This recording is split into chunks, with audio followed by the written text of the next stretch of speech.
Eradde basebo ne banyabo mwebale kujja.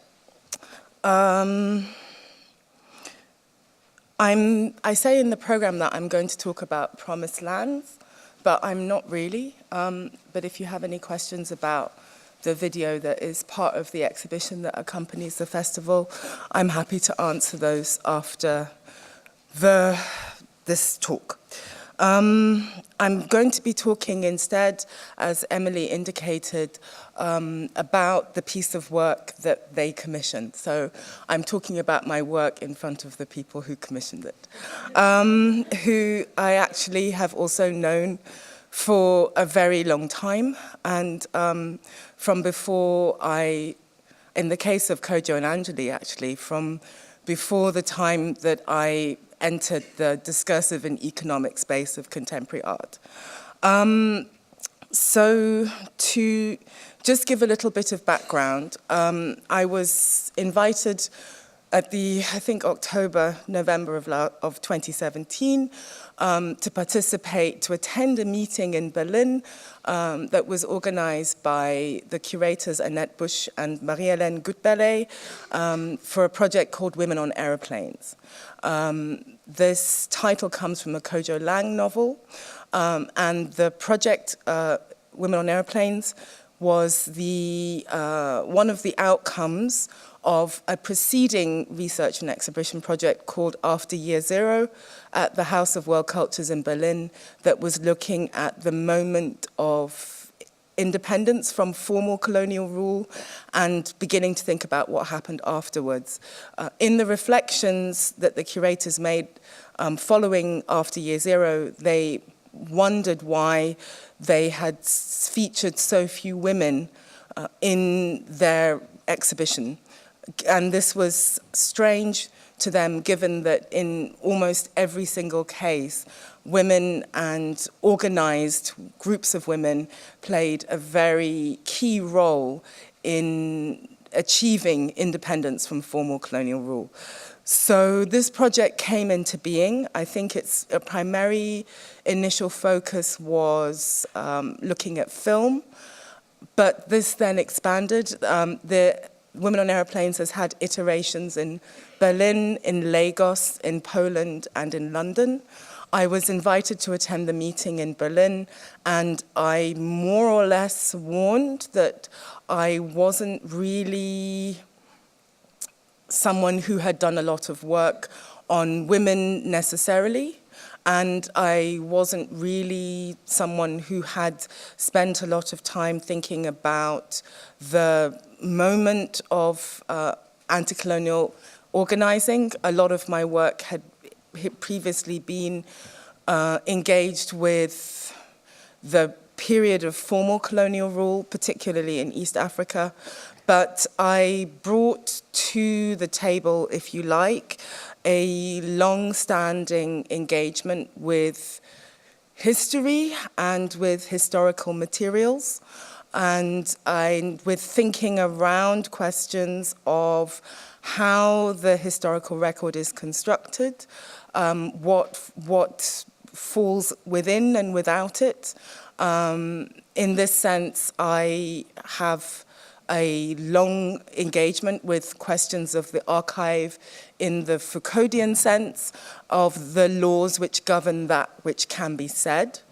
And that then encompasses questions of the voice, of narrative, of mnemonic technologies, so technologies of memory, public memory, and beyond that, I suppose on a slightly more meta level, questions of hegemony and the institution in a very broad sense.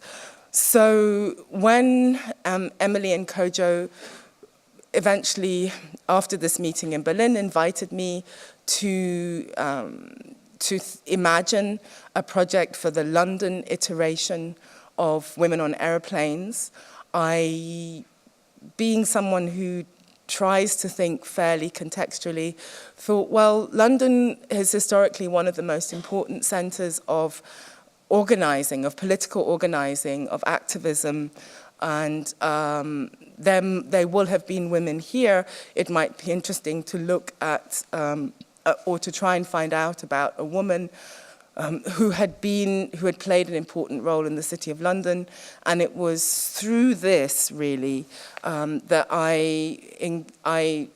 through this research that I first really learned about Amy Ashwood Garvey. And even though she's not here, I will take this moment just to say a thank you to Dr. Nydia Swaby, whose essay on Amy Ashwood Garvey and diasporic social spaces is really what turned me on to this woman. And I'd also like to thank Nadia because she was incredibly generous with me in her research, which she's been doing for many years, and in making some of her contacts available to me. I think the collaborative aspect of this kind of work is something that's very important, and the ways in which it connects with communities. I'll say something a little bit more about that in a minute. So the timescale for this project was incredibly short in comparison with the way in which I generally work or prefer to work. So going from an invitation in December 2017 to an exhibition opening in October 2019 was like supersonic travel for me, and particularly because it took a long time for the funding to come into place. So trying to work out what I was going to do and how I was going to do it was something that remained very provisional for a very long time. The first challenge really is that Amy Ashwood Garvey is someone who is not very widely known anywhere, outside of some very specific communities of interest. And even though she was a major presence in London on and off between the 1920s and the 1950s, there is very little information about her that's actually available in the UK. And most of the material relating to her is in the US or in a little bit in the Caribbean, and most of it is held in collections, in archival collections that are devoted to her ex-husband, Marcus Garvey, to whom she was only married for about 3 months. So there was this, a major part of what I had to do was to try and find information about this woman. So I went on this very madcap journey last year, visiting archives in the US, in Jamaica and in Trinidad. And also I made a failed attempt to find her grave. And also it turned out a failed attempt to find her papers. So one of the guiding principles of my approach, which perhaps was driven by time, but also I think driven by the core questions of Women on Aeroplanes, which was how and why do women disappear from the historical records of the mainstream historical records of independence, and in the case of Amy Ashwood Garvey, also civil rights movements. And then there's a sub-question there, which is how women of color disappear from feminist movements, because she was also active in those. I tried to organize my inquiry around the moments or instances of disappearance. So tried to look at or try to pinpoint moments or instances that where this disappearance is enacted or reproduced. One very small example would be to do with acts of naming when it comes to archival collections. There was one of the archives I visited which has a video of Amy Ashwood Garvey being interviewed. I went there especially to watch this video because I knew of no other place which had any kind of audiovisual recording of her. And it was very clear to me looking at this video that the footage had been shot in a television studio. It had been shot under professional conditions, and I was very surprised that the database record said that they didn't know the name of the name of the interviewer or the date or place of interview, but I was convinced this couldn't really be true because it looked like TV. And then in another archive, I found, I think it's probably come up already, I found this poster that she herself had created to try and get speaking gigs when she was in the US in 1968, and it said, look for her on Gil Noble's Like It Is. Now, I had never heard of Gil Noble, but I went off and used our friend the internet and discovered that Gil Noble's show Like It Is was possibly the most important television show for the African American community in the US for decades, and that there was not one significant political or academic figure who did not appear at some point on his program. And therefore, Amy Ashwood-Garvey is part of this lineage. She's part of the history of that Like It Is and the work that Gil Noble did. I contacted the archive and I said, I think I know where this comes from. Look, I've just found this poster which says Like It Is, and if you're an African American of a certain age, particularly one who works in archives of African American history, I don't imagine that you don't know who Gil Noble is. I mean, this is me saying this to you. This is not what I wrote in my email to the archivists. And I said also, there's this newspaper article as well, which shows that this program was actually screened, and this information hasn't been taken up by them. So what this means is that anyone researching Gil Noble, and I think a lot of people do, is never going to know that Amy Ashwood-Garvey was on his program, and it means that this woman is cut off through archival practices from other histories in which she was actually participant. This is one small example. Other ways that people like Amy Ashwood-Garvey disappear is the fact that she was completely unable to publish. She spent most of her life writing and trying to get books published and failing to do so. This seems to be a very important thing to do if you want to be, quote unquote, remembered. I think also having children seems to have, because then you have people who will carry on your memory. This is something that came up, I think, briefly in the discussion about Julian Eastman and having children and passing things on. So, for example, the second wife of Marcus Garvey, who was also called Amy, who had been the bridesmaid at the first wedding, she had two sons, and Amy Jacques Garvey spent her life working on her collection of Marcus Garvey material, and they were able to carry this on. Amy never had a family of her own. So this is just two small things that I'm pulling out from many kind of historical instances that appeared in this. And I think the other thing that I tried to do was also to incorporate into the presentation accounts of my own research experiences, which were also indicative of this. So, for example, the Schomburg, another was, which I've given away the name now, it's the Schomburg Center, who don't care that Amy Ashwood-Garvey was on Gil Noble's Like It Is. The other would be the very interesting and in some ways completely terrifying attempt that I made to find her grave in Kingston, Jamaica. And various other things. So this is one, so I brought all of these materials in what I think it was Elvira very generously described as a temporary repository. She invited me to use the gallery as a temporary repository for the research and to think about it as a working space.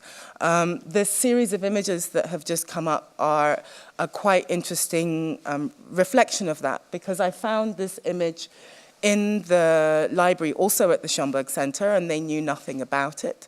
And they didn't know where it was taken or what the circumstances were, but it seemed like, it somehow looked to me like it had been shot in London.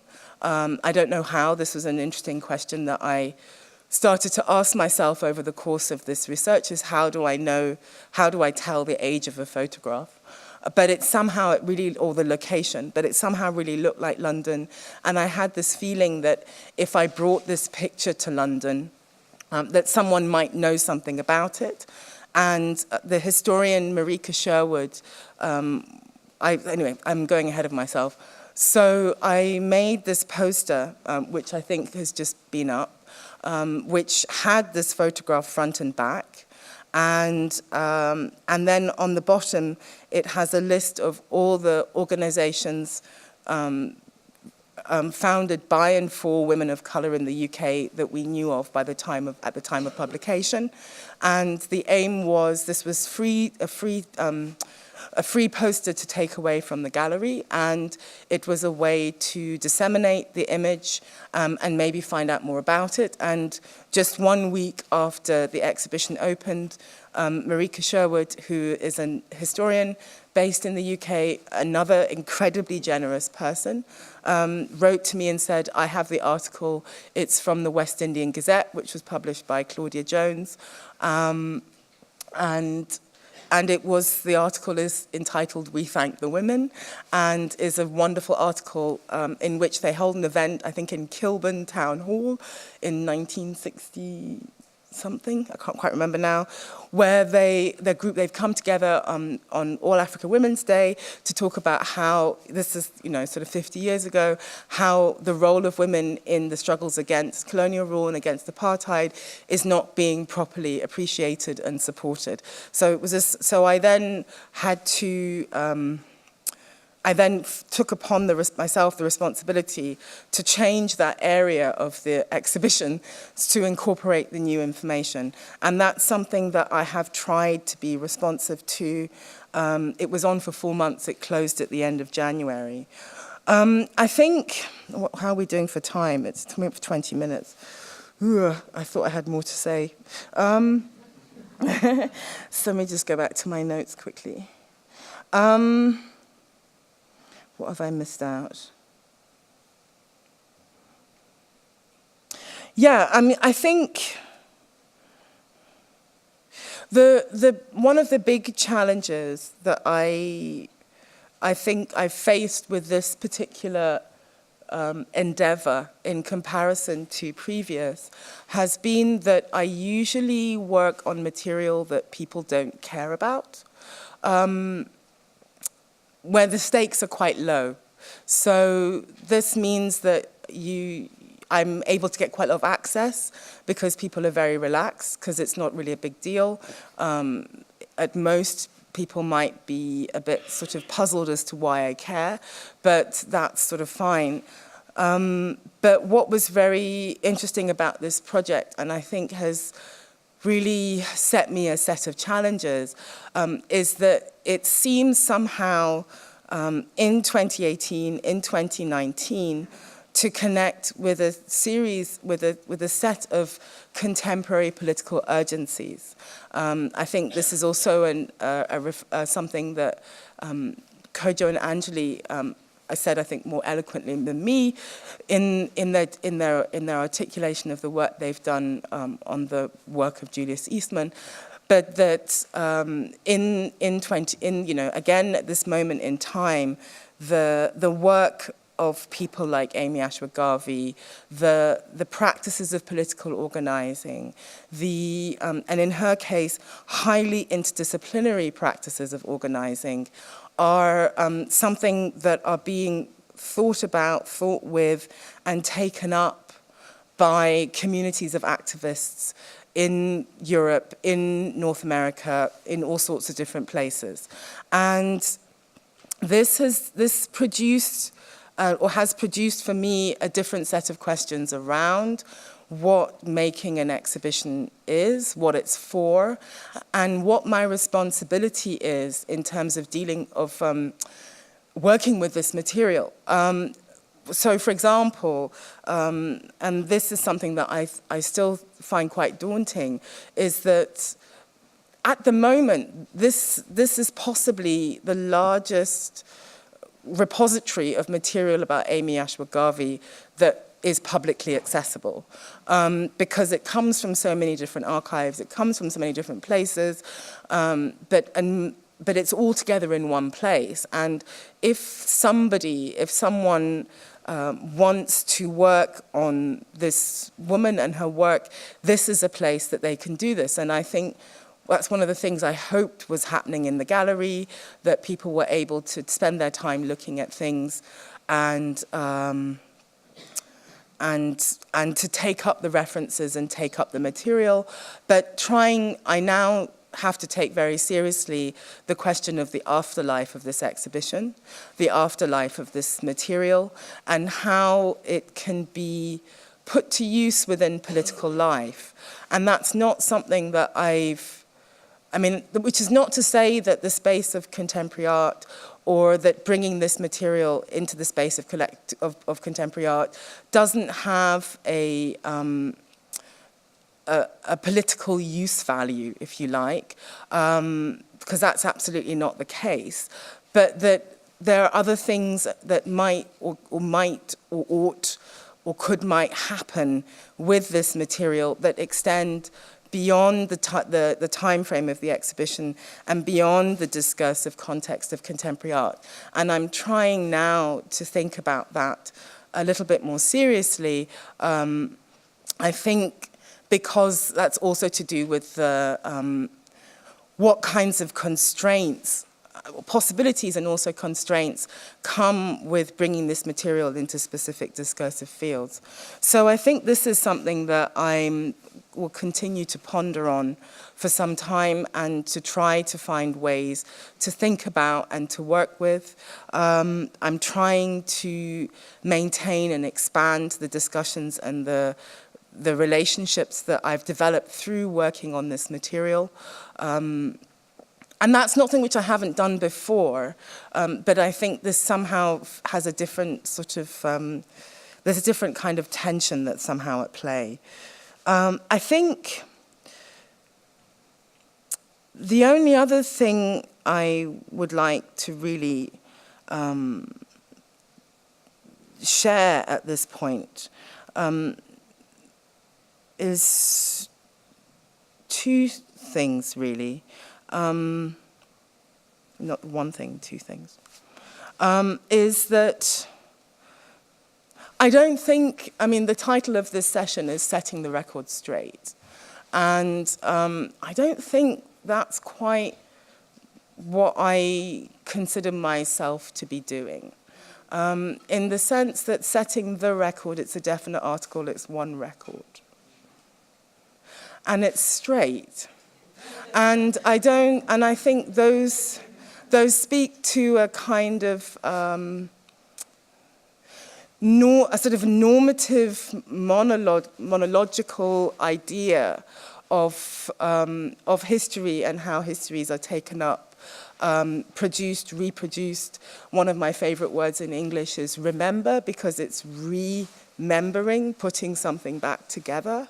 And this is something that happens in different contexts, in different places all the time, highly socially contingent, highly culturally contingent. I think it's more, I think it's more about, for me, my position is I'm more interested in how certain kind of histories, certain kinds of stories about the past come to be written and how they become authoritative. And in the relationship between the ideological and the pragmatic and the arbitrary in those processes, because they are all at play at some level, the conscious and unconscious levels, whether on a conscious level, one very iconic example would be the liberation of Paris in 1945, when all the TV news cameras came to Paris to record the parades of soldiers who were liberating the city, and the armies, the Allies, deliberately took a decision to keep all of the soldiers of color out of the city so that they did not feature in the historical record of the liberation of the city, even though they had been there. So this is a very deliberate decision. Others can be quite arbitrary or purportedly pragmatic, like we need to move this statue from here to here, so we need to take this bit off the top because it's too big and it will block something else out. I'm talking here about the Memorial to the Women at War, which is in the City of London, which meant that because it had to be moved because of money, economic reasons, there are no figurative depictions of women in active service and defence of the British nation. So this is something which I find very fascinating. And in thinking about how, I think very fascinating how these processes happen, and how can one productively intervene or pick holes or pull threads out of what, on one level, what everybody knows. The last thing I want to say is where the title of the talk comes from. The title, Carrying Yours and Standing Between You, is also the title of this exhibition, and it comes from, it's a quote from Amy Ashwood Garvey. It's from a quote from Amy Ashwood Garvey, who was one of the co-organizers of the International Association of Friends for Abyssinia, who met in the restaurant that she ran in London, restaurant and nightclub that she ran in New Oxford Street in London in the 1920s and early 30s. And when Italy invaded Abyssinia in 1935, they organized a mammoth demonstration in Trafalgar Square. And this is quite an interesting example of the way in which history can be, mainstream or normative history can be written by images, because the Getty has no images of her speaking. The Getty archive, which is the kind of mother lode or Death Star of the photographic archive, they have no images of her speaking. They have images of men speaking at this event. They have a photograph that of a man a young man who may or may not be C.L.R. James. I'm still trying to figure that out. But there is another archive in Ohio, of all places, where they have a photograph of her speaking. But what she said on that day, apparently hers, according to the newspapers, was the speech that got the biggest cheers. And she says, you speak of the white man's burden, but we are carrying yours and standing between you and fascism. And this, I think, is really incisive. I mean, for me now, I read this as a really incisive reflection of the position that women of color like Amy Ashwood Garvey have taken. So carrying yours and standing between you and the abyss, or fascism being the abyss. But this betweenness and this burdenness doesn't translate into a certain kind of visibility or acknowledgement of agency within normative heroic modes. And I think this is So this is a very interesting discussion that I'm having with Nadia at the moment, and with other people that she works with, is thinking about other kinds of activism and how that activism is codified or interpreted or erased within normative modes of narration of political struggle. So I think I'll stop there, if that's okay, Emily. Thank you very much.